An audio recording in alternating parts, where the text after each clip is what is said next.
All right, guys, this is Adrian, and this is the Brute Shoot. This week, we are going to discuss resting.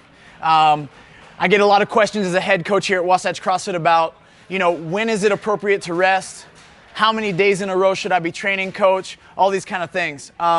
One, I want to address, obviously, there's kind of two tiers that we're working with here. We got the athlete that pursues CrossFit in order to pursue the CrossFit Games. So it's more of an elite level status of fitness. They're working out multiple times a day. Hopefully, you athletes that are out there, you have a schedule set. So it's either the program that you're currently following or the coaches that are administering your program at the gym that you go to are telling you when and where to rest. Obviously, there should be some feedback back and forth and some clear lines of communication between you as an athlete and them as a coach. But ideally, this is already set in stone for you. This will help dictate, hopefully, the program too, in regards to when the intensity is going to be high, when it's going to hit its ebbs and flows in regards to deloading, etc.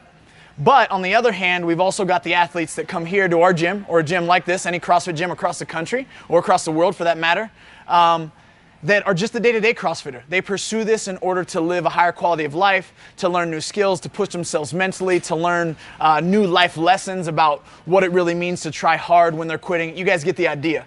Nonetheless, our gym here in Utah is open 6 days a week, Monday through Saturday. Potentially, we could have athletes coming in 6 days a week. Is that right? Is it wrong? Is it indifferent? Well, it kind of depends on the individual. What I do often is usually have people come out of their on-ramp, and I usually suggest that they start with 2 to 3 days a week of training. That might seem like very little to a lot of you, full-hearted and all-out gym goers, but to understand what we're really trying to accomplish with CrossFit, you first have to understand the big picture. And the big picture is going to be that our primary focus is on that when you're in this gym training for the 60-minute window that you're allotted, the intensity should be the focus. That means everything that you got and every movement that's programmed as hard as possible.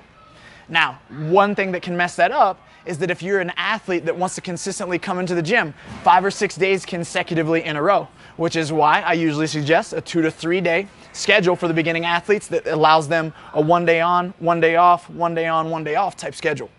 Now, if you've been a vet in the community for a while, you're probably like, well, there's no way that I'm missing out on a training day at the gym, or there's no way that I'm not going to go at least 5 days a week. Well, what should that look like for you?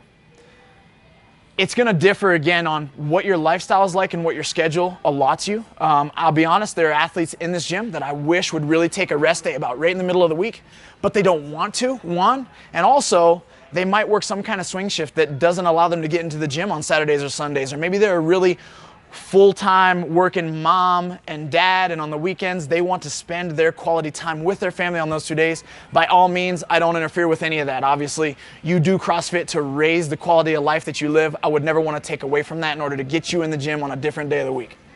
But if you can dictate that, what I often suggest is a lot like what Coach Glassman designed CrossFit to be followed like. If you guys go to CrossFit.com and you take note of the schedule, any day throughout the year, every year, doesn't matter if it's a holiday, doesn't matter if it's a snowy day, doesn't matter whatever has happened the day or night before, whatever current day it is, it's going to be a 3-on, 1-off type of schedule.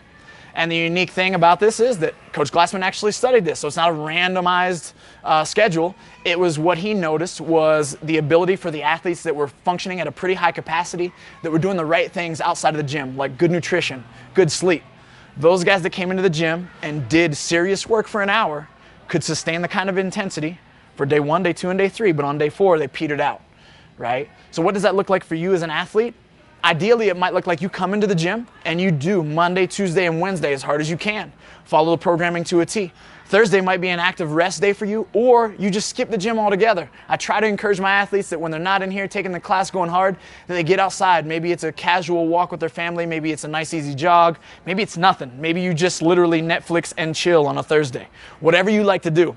But the goal is to rest and recover, maybe some stretching. What it shouldn't look like is you guys going as hard as possible without necessarily calling it a workout. Right? I know a lot of you guys out there are guilty of this. You come into the gym, you're like, yeah, bro, I'm resting. And then you hit a 1 rep max snatch and you're like, yeah, I just PR'd, no big deal. And I'm like, wait, that was not supposed to happen. You're supposed to be resting today, right? So don't let skill work and practice turn into a workout session. But if you're that athlete that can go Monday, Tuesday, Wednesday, rest Thursday, then you've got the opportunity for Friday and Saturday to go really hard and hit it again, and then take Sunday off as a full rest. The reason that I suggest, again, that middle of the week as a resting day, and it might not always be Wednesday or might not always be Thursday, but if you can go Monday and Tuesday and then maybe rest on Wednesday, again, it breaks up your week so that when you're sore, you can recover. So that when you're tired, you can rest and recover. And then you can get back in here and do your thing at the highest intensity to get the best results.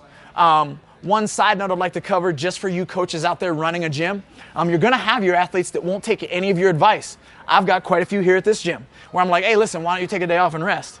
So what I do, and you guys can be looking out for a brute shoot to follow, one of Nick Fowler's knowledge bombs here with us, that we're going to talk specifically about programming and maybe how to incorporate protecting athletes from themselves, and also how to just make day-to-day considerations on how often is too often to be going overhead, how heavy should it be, how often should you be hanging from a pull-up bar. There are tons of great resources out there that could lead you in this direction, but that's what we'll be on the lookout for, and some knowledge bombs and some brute shoots to come. But in regards to resting, guys, be smart. Break up your week. Think about Coach Glassman's standardized program with 3-on-1 off.